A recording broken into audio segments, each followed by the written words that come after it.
وصلنا برضو سؤال على الصفحه: دكتور انا اتشخصت سيلياك عن طريق التحاليل، لازم اعمل منظار واخد عينه؟ لازم. طب ليه؟ لان في ناس عندها الجينات بتاعه السيلياك، لكن لما بنخش بالمنظار وناخد عينه نلاقي ان الخلايا سليمه مش متاكله. سيلياك ديزيز هو عن مرض حساسيه القمح، ان العيان بياكل قمح، فالقمح ده بيسبب له حساسيه، فبيعمل تاكل في الانسجه بتاعه الامعاء، الفيلاي اللي هي الشجيرات اللي عامله زي الشعب المرجانيه كده اللي بتمص الاكل. الشعيرات دي لما تتمسح يبقى ده سيلياك ديزيز.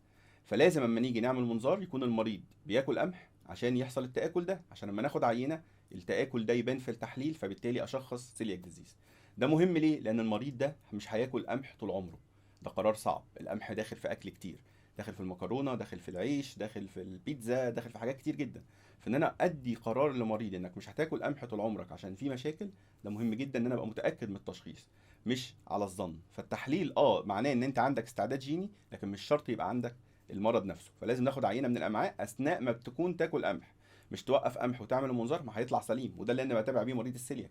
مريض السيلياك لما عاوز اتاكد ان هو بدا يخف، ان انا اعمل له منظار واخد عينه اثناء ما هو ما بياكلش قمح، فلاقي ان الخلايا رجعت تاني تتكون، يبقى كده المريض الحمد لله بدا يخف او يتعافى من سيلياك ديزيز. مفيش حاجه اسمها ان انا عندي تحاليل سيلياك وامنع القمح طول عمري، لازم ابقى متاكد من التشخيص.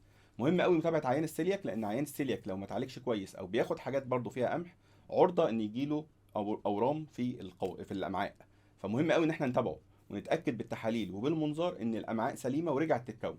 لان في ناس بيبقى بيوقفوا الاعراض بتبتدي تتحسن فيقول لك لا خلاص انا كده خفيت. لا، لازم متابعه للمريض ده، لان احنا شفنا حالات كتير بتتحول اورام لو فضل ياكل قمح. فمهم قوي اتاكد ان الخلايا اللي هي موجوده ديت رجعت تاني لطبيعتها بعد ايقاف القمح تماما.